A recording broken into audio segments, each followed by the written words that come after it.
Good morning, everyone. It's 11 o'clock my time, which means it's time for another 50 Days to 50 conversation. Just if you're keeping track, which you probably aren't, but if you are, we are 1 month out from my 50th birthday. So this time next month, I will be, oh, you know what I'll be doing? I will be recovering from an incredible afternoon tea with my family, and I cannot wait. More on that next month. But my guest today is someone who I know from some statewide board work that we have done together.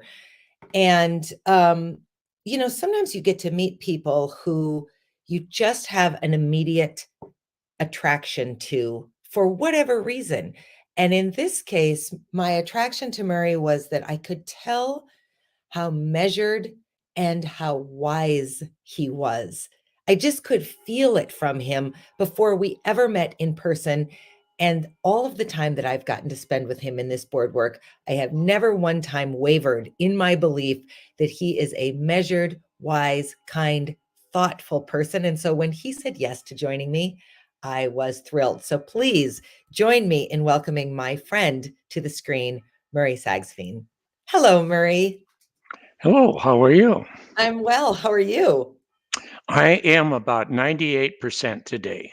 Yeah, 98%. That's darn near perfect, Murray. What's the 2% that's not working for you? No, I'll have 100% after talking with you. You just had to leave a little wiggle room for Yes, that. that's right. That's right. Well, you're one of the smart North Dakotans who goes south for the winter and you go south early. So you don't even have to deal with this sort of insipid snow rain stuff we get, which I think is actually the worst part of winter. Well, I missed the big blizzard. I feel bad about that, I but bet I you missed did. it. I'm sure that Yes. as you were walking outside listening to your book, you were really shaken up about that. Well, Murray, I am really anxious to hear your answers to these questions because when I wrote to you, you sort of jokingly said to me, "Gosh, I wish I were just 70 again."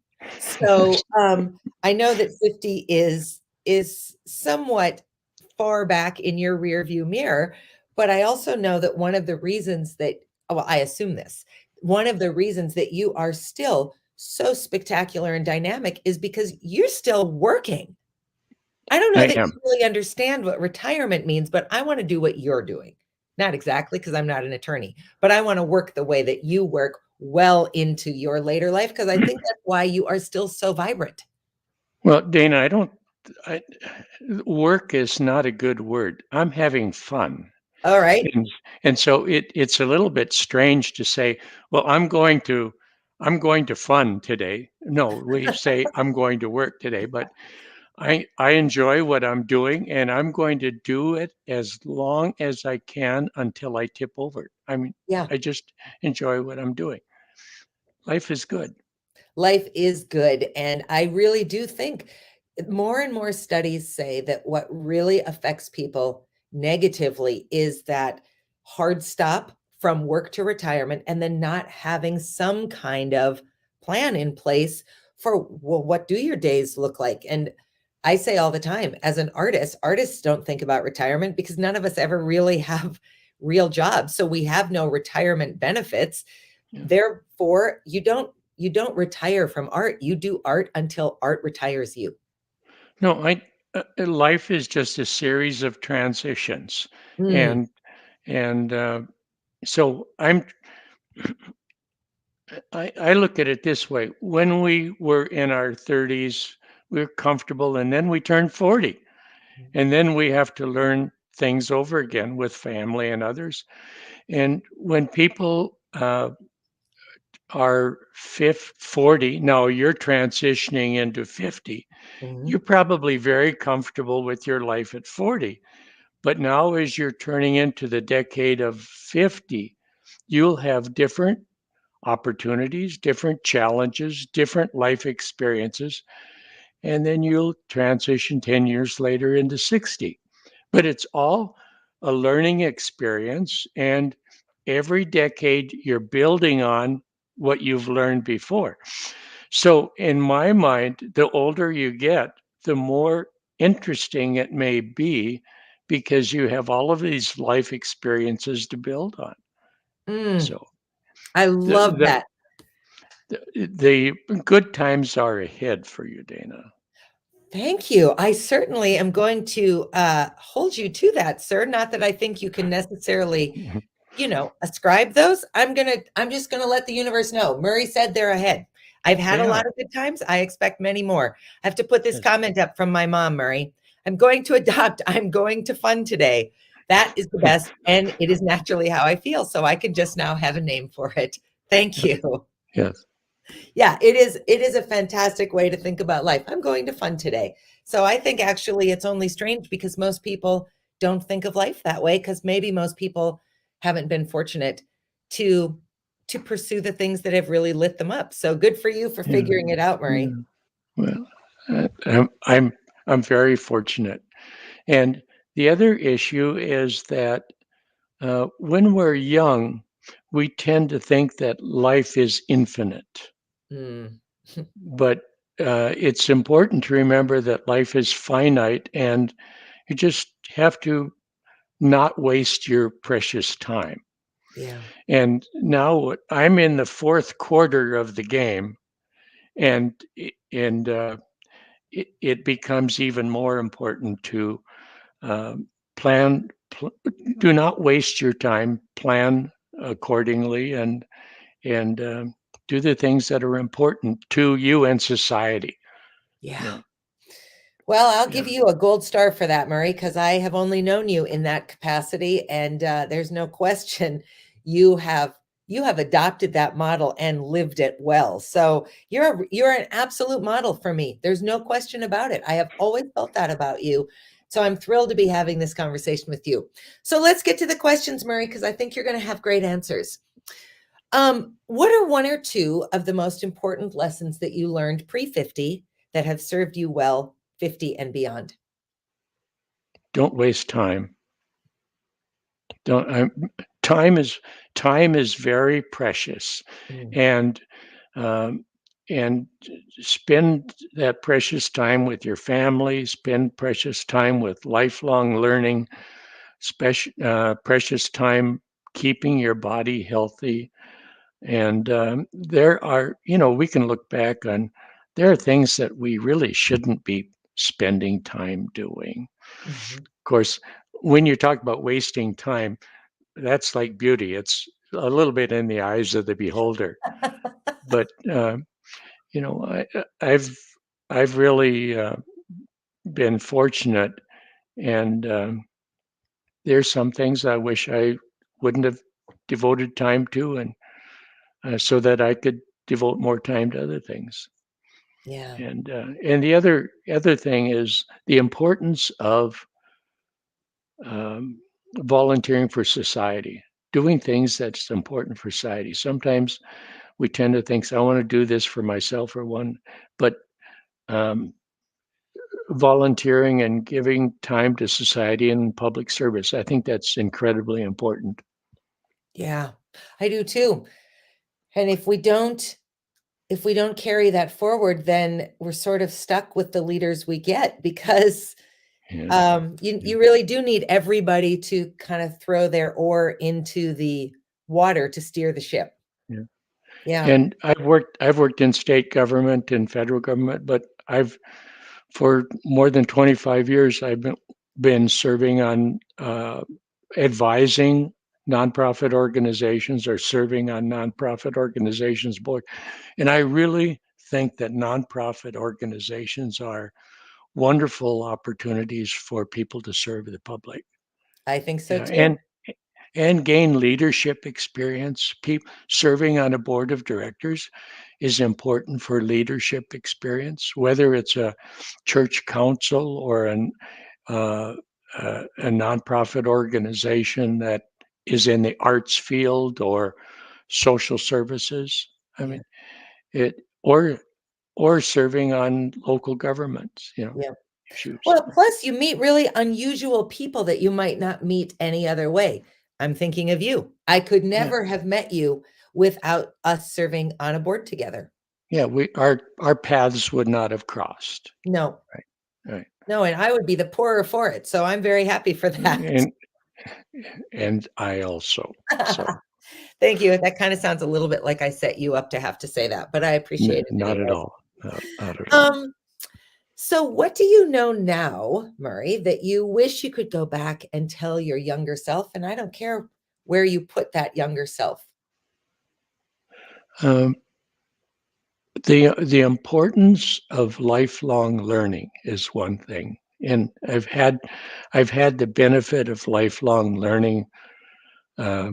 I went to the Army War College for 2 years. I went to attended a Lutheran seminary part time for several years. Attended a Catholic seminary for a course.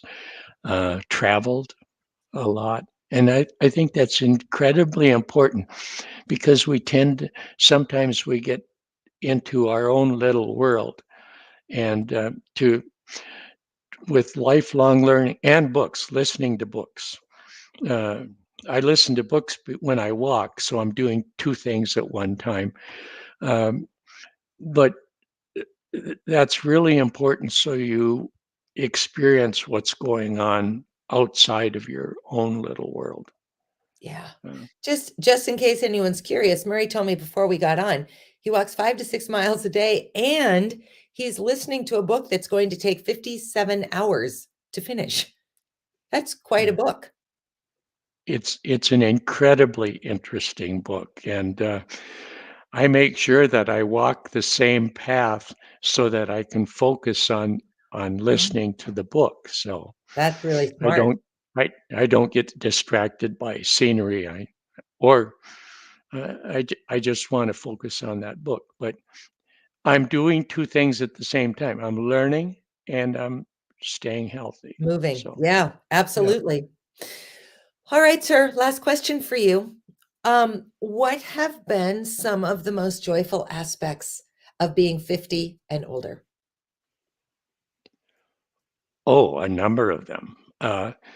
I've done so many things after I turned 50 that it's hard to explain. For example, when I turned 50, I bought a motorcycle. Okay. And I told my wife in this way, we were on an airplane, and I said, by the way, our Harley Davidson stock is worth more today than it was yesterday. She said, "You bought a motorcycle?" I said, "Yeah, I did." So I rode motorcycles for more than a decade, and I bought my first one when I was 50 years old. And and after I was 50, I learned to fly remote control airplanes and drones. I learned to do wood turning on a lathe. I took a course about that. I still do that. When I was 50, I was living in Bismarck. And when I was 55, I moved to St. Paul to accept a job as general counsel of an international medical association. And I lived in St. Paul for 10 years.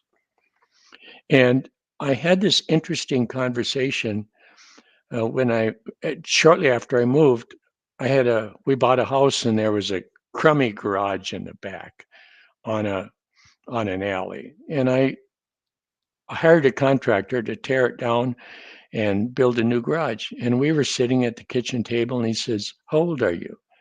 I said, "I'm 55." He said, "How did you dare move from Bismarck to St. Paul when you're 55?" And I couldn't understand the question. Mhm. I simply couldn't understand the question because I did it. We did it. We just, yeah. And lived in St. Paul for 10 years. And I told my employer, I'll stay here 10 years because after 10 years, I'll be 65 and I'm going to move back to North Dakota because there are several adventures that I want to do when I turn 65. And so now I'm 76. And so I've had 11 years of serial adventures since I've turned 65. So you have Dana, you'll be 50 next month. You have all of these things to look forward to. Just That's incredible. That's really inspiring. I have to add to my list of adjectives about you, how measured and how wise you are. Also, just and this is surprised me when I got to know you. You are full of fun. You kind of present like a serious guy. I was a little bit afraid of you when I first met you because all I could think was he must think I'm a nitwit. No. Um, but then you and I had a funny conversation at a board meeting, and I saw some of your kind of mirth. And Dry I humor. thought, yeah, your dry humor, we'll call it that. And I just thought, "Oh, I like that about him. He's got this side I did not expect." I have to put this up for my mother. I knew this was coming, by the way. I could have written this on her behalf. "Honey, mother doesn't want you to get a motorcycle. Impressive as that story is. Don't worry, I'm not." So I could be passive aggressive too, because my father called me sometime later and he said, I can't believe what you did. I said, what are you talking about? He said, I heard you bought a motorcycle. I said, no, I didn't. Dead silence. Dad, I bought a Harley. Harley, There's a difference. yes. So he really reamed me up one side and down the other. And I was 50 years old.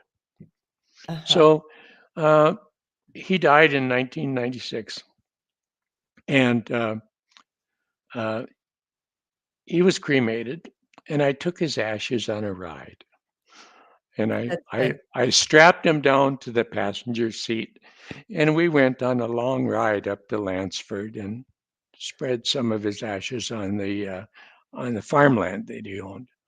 So That's fantastic, and he probably wished he coulda told you, "Kyle, I should have bought one with you. We could have gone on adventures together."